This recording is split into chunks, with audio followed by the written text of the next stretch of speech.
අල බං. ගොල්ලට සොරි වෙනවා. යූ ක්‍රිකට් ගහන කොල්ලේ මට නම් පේන්න බෑ. මේ අපිට බැන්නට කවන්නේ ක්‍රිකට් වලට වයින්න එපා. ක්‍රිකට් තියෙන්නේ මෙතන ඇතුලේ. පපුව ඇතුලේ ඔතන හරි නගින්න ඕන ඔය ගෑණි. ඕක තමයි කියන්නේ. ක්‍රිකට් ගහන උන් ආදරේ ගන්න දන්නේ නැති මොට්ට පාලේ. නංගි ක්‍රිකටුයි ලව් සීනුයි අතර තියෙන සරල සම්බන්ධය මං ඔයාලට දැන් පැහැදිලි කරන්නම්. කට කනේ තියන් අහන් ඉන්න ඕනේ. හරි? ආදරේ කරනකොට අයියේ අද ගෙදර කවුරුත් නැහැ. කියන්නේ ෆුල් ටොස්. 6-4 ඒවා ගැහුවා. එතකොට හෙට නම් දවසම ක්ලාස්. කැමති නම් මීට් එකමු කියන්නේ ෆ්‍රී හිට්. හැරෙන ඇත්තට පැන නෙළුවා. ෂීයා. අද නම් ගෙදර කට්ටිය ඉන්නවා. ඔයා එන්න එපා කියන්නේ බවුන්සර්. ගොඩක් අය මේව නිදැල්ලේ යවනවා. එතකොට බවුන්සර් වලට ගහන අය නැද්ද?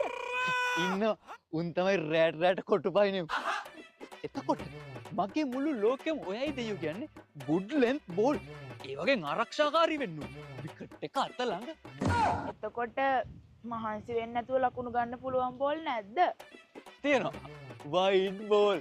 බල්ල ඩිලීට් කරන්න පැටියෝ කියන්නේ ඒවා. ගහන්න ඕනේ නෑ ලකුණු හම්බ වෙනවා. මොකද්ද එතකොට අවදානම්ම බෝලේ? යෝකර්. ඒ මොනවද? මේ මාසේ තාම හැදුන්නේ නෑ අයියේ කියන්නේ යෝකර්. කොල්ලෝ කොර වෙලා යන්නේ. එන්න මල්ලි නැගිටලා